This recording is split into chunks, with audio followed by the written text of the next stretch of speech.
पीले दांत वाली बहू। रंजना कभी ब्रश नहीं करती थी। उसे कितनी बार उसके माँ बाप ने डांटा, लेकिन उसका कोई असर उस पर होता ही नहीं था, जिस कारण से उसके दांत पीले पीले हो जाते हैं। शादी के बाद। अरे बहू, वैसे तो तुझ में कोई कमी नहीं है, पर तेरे दांत इतने पीले कैसे हैं बेटा? कैसे मतलब? कोई सर्जरी थोड़ी ना कराइए। वो तो क्या नाम, मैं ब्रश नहीं करती थी तो पीले हो गए। अब क्या करूं? आप कहें तो लाल करवा लूं या फिर काले? यार ये क्या है, क्यों माँ से लड़ रही हो? लड़ रही हूँ?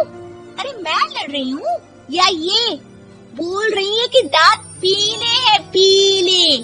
अरे तपस्या थोड़ी ना की है इन्हें पीले करने के लिए। बकायदा ब्रश नहीं किया है 20 साल तक, तब जाकर।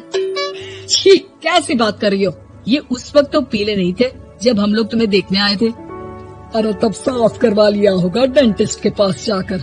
अब देखो कैसे पीले पीले लग रहे हैं। रंजना सास की तरफ गुस्से से देखती है। फिर शुरू हो गई पीले पीले पीले।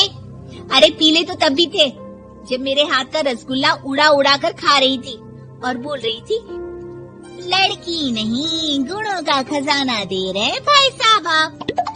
खैर अब वो लोग करते भी तो क्या करते, पीले दांत वाली बहू पल्ले पड़ी थी तो झेलना तो था ही। एक दिन कीर्तन में रंजना गाना गा रही थी। अरे कमला बहन, माँ का द्वार है, यहाँ तो सब शुद्ध होकर आते हैं, फिर अपनी बहू को ब्रश भी नहीं करवाती तुम। दूर से पीले पीले दांत भक्ति में बाधा उत्पन्न कर रहे हैं। अरे कोई 2 साल के बच्चे थोड़ी ना लेकर आई हूँ मैं बहू बनाकर। अच्छी खासी लड़की है, अरे कैसे करवाऊं ब्रश? ये तो उसे खुद करना चाहिए ना। अब माँ बाप तो इसके जैसे तैसे निपटा दिए, ये नहीं सोचा कि सास कैसे संभालेगी। सास बहू को लेकर घर आ जाती है, लेकिन सोच लेती है कि अब इसे लेकर कहीं नहीं जाएगी। अगले रोज बहू कहती है, अरे क्या हो गया, मंदिर नहीं जाना क्या? कीर्तन का वक्त हो रहा है। मेरी मधुर वाणी से कान्हा जी जागते हैं और सोते हैं। आप तो जानती है ना उनकी भक्ति में कितना मन लगता है मेरा। वो क्या है ना, तबीयत ठीक नहीं लग रही है मेरी, आराम करूंगी मैं। तबीयत ठीक नहीं लग रही? अभी तो मिथुन के गाने पर नाच रही थी आप, और अब बोल रही है कि तबीयत ठीक नहीं लग रही। अरे भक्ति में मन लगा लो सासू माँ, ऊपर जाना है, क्या मुंह दिखाओगी आप? हाँ? सास को बहू की बात पर गुस्सा आ जाता है। मैं क्या मुंह दिखाऊंगी, इसकी चिंता तो ना कर, समझी? अपने मुंह की चिंता कर, जो ये पीले पीले दांत लेकर हर जगह पहुंच जाती है। पता है लोग कितना मजाक बनाते हैं। ना जी ना, मैं नहीं जाना कहीं तेरे साथ। तो ये बात है। कोई ना, मत जाओ, मैं अपने कमरे में ही बैठकर भक्ति कर लूंगी। ऊपर वाला दांत थोड़ी ना देखता है, मन देखता है, भावना देखता है। और अरे बस बस, तू सब कुछ दिखा, बस ये सफेद चमकदार दांत ना दिखाना किसी को, है? जा यहाँ से।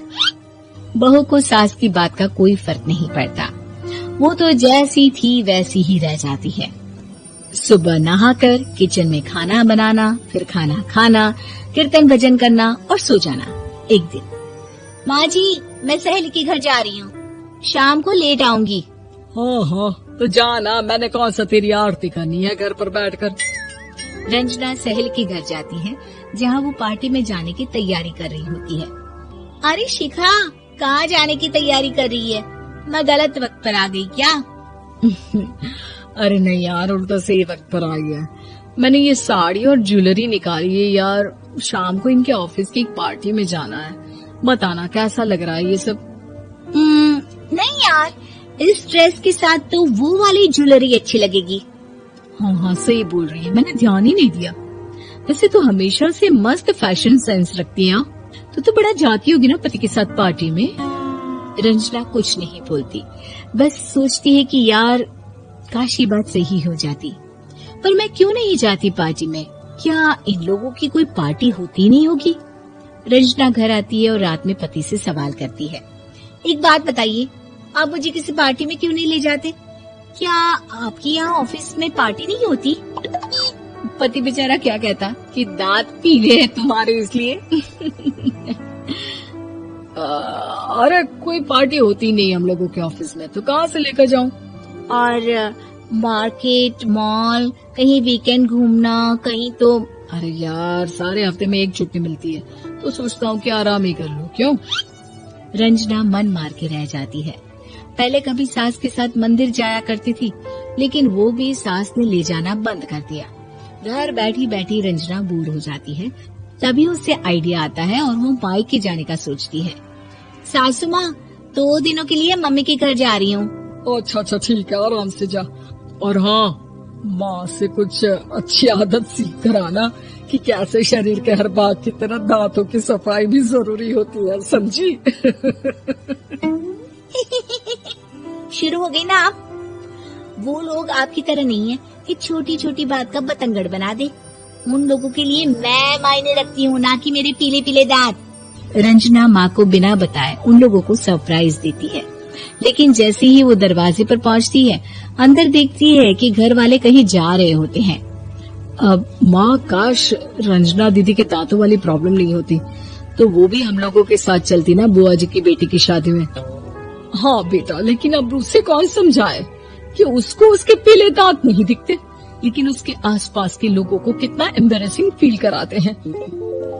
मुझे तो कितनी बार उसके स्कूल की टीचर ने शिकायत की कि उसके साथ कोई लड़की बैठना भी नहीं चाहती, और ना ही कॉलेज में कोई उससे बात करना चाहता था। लेकिन पता नहीं क्यों उसे ये बात समझ में ही नहीं आती। कोई कमी नहीं है उस लड़की में, बस यही कि दांत पीले हैं। वो तो भला हो जीजाजी और उनकी माँ का, जो दीदी को जैसी है वैसे ही रखा हुआ है। रंजना को अपने घर वालों की बात सुनकर बहुत दुख होता है। वो सोचती है कि वो क्या करे, लेकिन फिर वो सीधा डेंटिस्ट के पास जाती है, अपने दांत चमकाती है और कसम खाती है कि वो रोज ब्रश करेगी। अरे क्या हो गया? तुम तो 2 दिनों के लिए गई थी ना। पर कोई ना, अच्छा है, चलो आ गई तो। रंजना सास के सामने आकर खड़ी हो जाती है और पूरी स्माइल करती है, उसके चमकदार दांतों को दिखाती हुई।